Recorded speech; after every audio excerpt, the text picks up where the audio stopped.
today, why you're here, is because my expertise is on colon health. It's very glamorous work that I do as a colon hydrotherapist. So you are sitting in at Gravity East Village, which is a colonic office. Have you all heard of a colonic? Do you know what that is? Okay. So if you've heard of an enema, this is much more thorough than an enema. An enema, you know, you have a little bag, you hang it up, there's a little hose, you stick it in your butt, some water comes in, and then you go, oh, I have to release, and you jump on the toilet and something comes out, hopefully. And you can do that a couple of times. And, you know, it's important, especially when one is changing their diet and they're looking to eat more healthy, because once you're bringing in the juicing and the green smoothies and the raw food, it creates this wonderful energy in your body.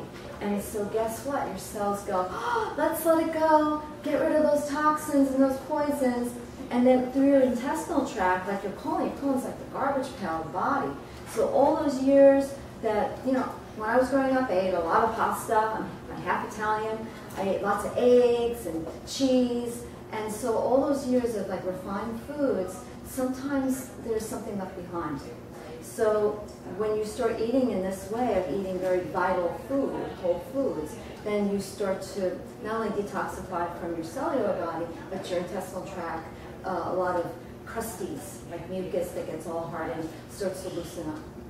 So guess what? Sometimes people, they come to my little raw foods group and they say, Donna, I'm eating all this raw food and I can't go to the bathroom. Like, I used to be regular, I'm not now.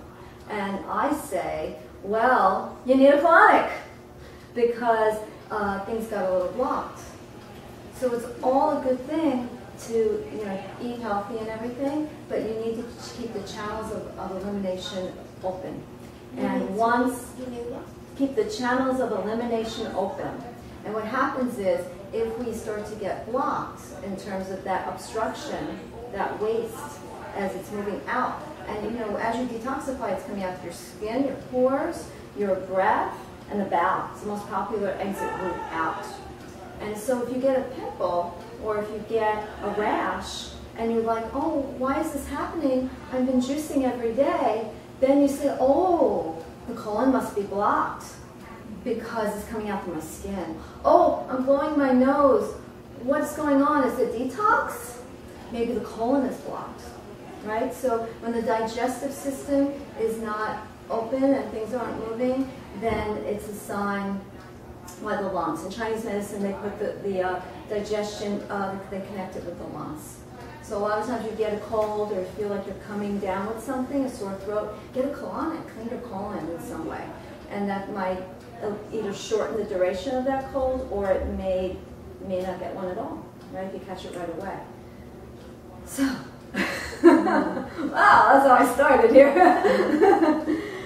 So, anyway, what else? I look at my notes here. Yeah, so what goes in doesn't necessarily all come out. And so I'm going to talk a little bit about that. Colonics, basically what a colonic would be in comparison to an enema, we do gravity method colonics here. So instead of an enema bag, there's a big 5-gallon tank of water, and it sits just a few feet above the body, and then the colonic is lying on a table, and then you got a hose, a little hose, and that's connected to a speculum that's connected to you. And then the water can gently drop into the body very safely, similar to an enema. But then there's an exit route on the speculum. So when you have to release, you don't have to stop and get on the toilet. You can continue. The therapist is with you the whole time, especially here at Gravity. And then the exit route goes out through a hose. And there's a view tube on the hose, and then that connects to the hose to a pipe that connects to the drain. So it's closed. And we have a chance, we might be able to look at that if you're interested. I'm not sure, we have some appointments going on. So, basically, we can keep this process of trying to clean things for at least 45 minutes to an hour. Yeah, so it's a much thorough cleaning. The enema bag, the water comes in only about 8 or 10 inches. So if you fill it up a few times, you might be able to get into your transverse colon. So, you know, here's your anus, and then on your left side is your sigmoid into your descending on the left, and then your transverse colon's right across the middle. So you might be able to bring that water in a bit in there, but you're never going to get the ascending colon to clean out the deepest part of the colon. So your colon's 5 feet long and about 2.5 inches in diameter. So it's pretty long, right? It's all scrunched up in there. So, like I said, it's considered the garbage pail of the body. So sometimes there's some older matter that can get trapped in there. So, I have a question. What would new stuff be or old stuff be?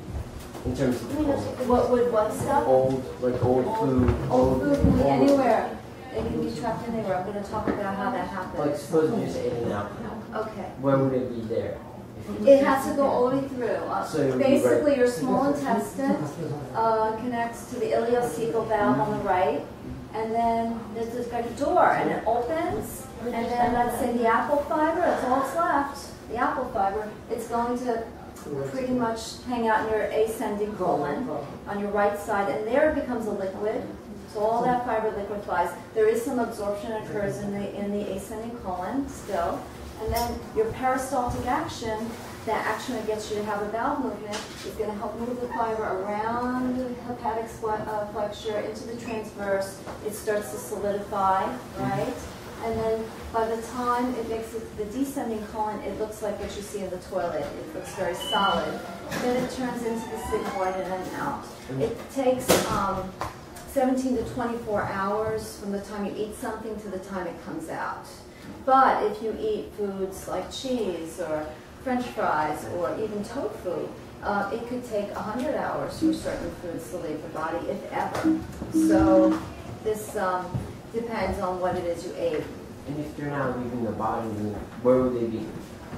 It can be anywhere, that food, if it didn't make it out. So the solid matter would be in your descending and your sigmoid. But oftentimes when I give someone a colonic, the jackpot, when I get really excited, about 20 to 25 minutes in, I'm hitting the ascending colon, and I'm expecting a liquefied release, right? Because that fiber liquefies in here, so I'm expecting to see this kind of type of release. But oftentimes the solid matter that's here, oh my God, I'm seeing tons of very dry old matter that's trapped all the way back in there. So when I was growing up, my parents would say, oh, I'm a little backed up. And it's a real thing. People get a little backed up because all that solid poop, it breaks down sometimes into smaller pieces. Sometimes it's very flat looking. Sometimes it looks like almost like it's crumbly, you know? And it looks very almost grayish or blackish. This has been in the body for too long and it gets very sticky. So the longer the food is in the body, the stickier and drier it gets, and the less likely it's going to come out. So when it gets pushed all the way back there, you know, it's not going to create that vitality, the radiance, you know, that we're looking for, that health that we want, you know, to glow, and also that energy, you know, because it's like holding death in the body. Amy likes that, I think, when I say holding death in the body. I said that once. So, yeah, so we want to keep the chi up and keep, you know, keep things moving. You know, so some people have better peristaltic action than others. Men tend to have a stronger elimination than women, and they tend to be in a little better shape than us gals. And that's because our hormones are always changing, and that we're a little more delicate in our digestion, so we may tend to hold a little more. Plus, we're much more emotional creatures because of those hormones, and then that's another reason why sometimes we hold a bit. So sometimes everything doesn't come out for many reasons, like emotional or hormonal reasons. But colonics started in Egyptian times, so it's not like a new concept. It's been around for a very, very long time. And also, at the turn of the last century, every hospital in America, if you entered the hospital, or even if you went to see your doctor, hello, if you went to see your doctor, you would have a colonic session. He's ready for this. My brother and his wife just had a baby last Sunday, so he seems to agree with you. Yeah, So, all right. And how long could it be? Could it get like years? There could be waste that resides in the body for years, yes.